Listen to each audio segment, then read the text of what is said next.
Salut, c'est Ludo. Aujourd'hui, je vais vous présenter Col Baron, réédition de Gueule Noire, qui était sorti en 2013. Cette année 2023, il est sorti par Passe ton Tour Game.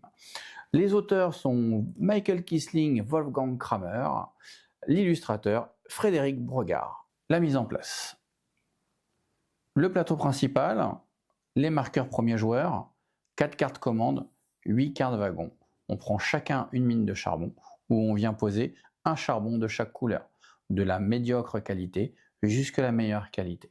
On va aussi également prendre 3 cartes commandes par joueur, plus une qu'on va mettre au milieu du plateau et qu'on sélectionnera en mode draft dans l'ordre inverse des aiguilles d'une montre. On va aussi prendre des meeples qui va s'ajuster suivant le nombre de joueurs. À 4 joueurs, on prendra 13 meeples, 3 joueurs, on prendra 15 meeples, et à 2 joueurs, on prendra 18 meeples. Si on joue à moins de personnes, on va pouvoir venir bloquer des zones pour ramener l'interaction. Ce qui fait que le jeu se joue aussi bien à 2, à 3 qu'à 4.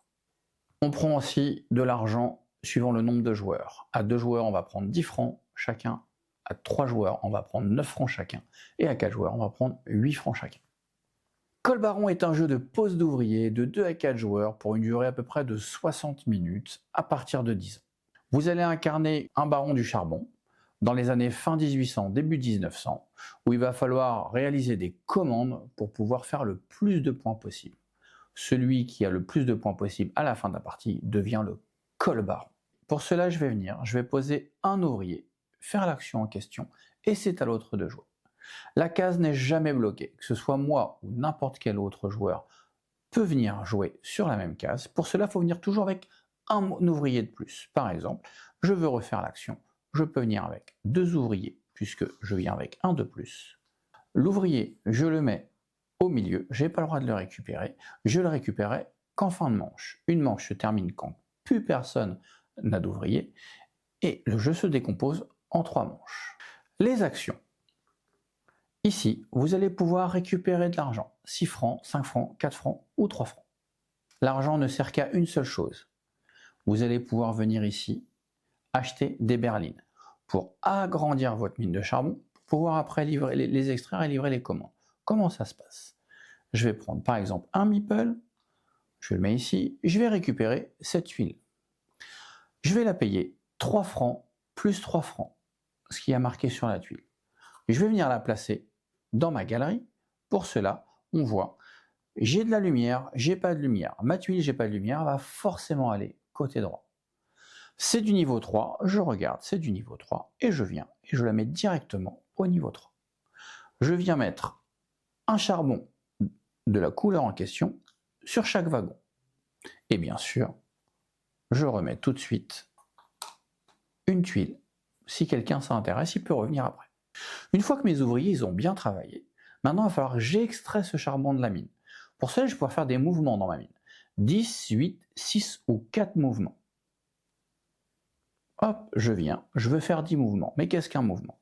Un mouvement, 2 mouvements, 3 mouvements, 4 mouvements, 5 mouvements, 6 mouvements, 7, 8, 9 et 10 mouvements.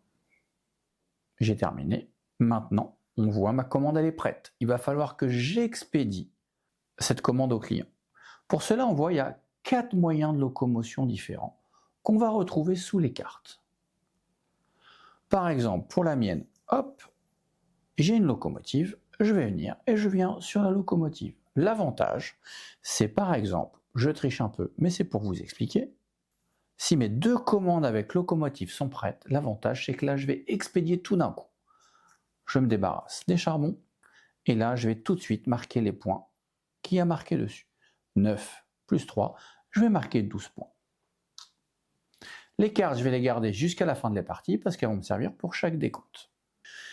Ensuite, nous avons ici, simplement, je viens, je mets un meeple, hop, et je récupère la carte en question. Bien sûr, on en remet toujours une nouvelle dessus.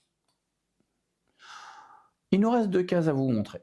Celle-ci et celle-ci. Elles fonctionnent pareil. Celle-ci, je viens dessus et je vais prendre les 5 premières cartes. Hop. Je vais regarder celle qui m'intéresse, je la pose devant moi, les 4 autres, je les mets dans l'ordre que je veux, dessus ou dessous de la pioche, je choisis. Pour les wagons, ça va être la même chose. Je viens, je mets, je prends les 5 premières, je regarde celle qui m'intéresse, je la prends, je la pose devant moi, dessus ou dessous, hop, je la paye, donc je donne bien mes 2 francs à la banque. J'ai de la lumière, ça va être côté lumière, niveau 2, et ben je vais la mettre au niveau 2, et je viens mettre un charbon de la couleur en question. Dernière case, on ne la voit pas. Au bout d'un moment, vous allez voir, vous n'allez plus avoir beaucoup de meeples, vous ne pourrez pas jouer. Petit lot de compensation, si vous reste un meeple que vous ne pouvez pas jouer, vous venez ici et vous pouvez prendre directement 1 franc à la banque. Une fois que plus personne n'a de meeple, on va commencer à faire un décompte. Pour cela, je vais prendre toutes les cartes que j'ai validées depuis le début de la partie, que je vais poser devant moi. Et on va commencer au premier décompte. Le premier décompte. On va regarder qui a expédié le plus de charbon jaune. Celui qui a expédié le plus de charbon jaune va marquer les points du dessus 2 points, et le deuxième va marquer 1 point. On va faire ceci pour les 4 couleurs. Ensuite, on va regarder ici qui a le plus de meeples. Celui qui a le plus de meeples devient premier joueur au tour d'après. On sait que dans les jeux de pose d'ouvriers, c'est important d'être premier joueur. Et bien sûr, on passe à la manche numéro 2, on récupère tous nos meeples dans notre main, on récupère toutes les cartes qu'on a validées, et on passe à la manche numéro 2. La manche numéro 2 se passe exactement comme la manche numéro 1. À la fin de la manche, quand plus personne n'a de meeple, bien sûr, on va regarder encore ici qui sera premier joueur au tour d'après. Et là, on va regarder toutes les cartes qu'on a validées à la manche 1 et à la manche 2. Et on repart sur le premier décompte, comme je vous ai expliqué tout à l'heure.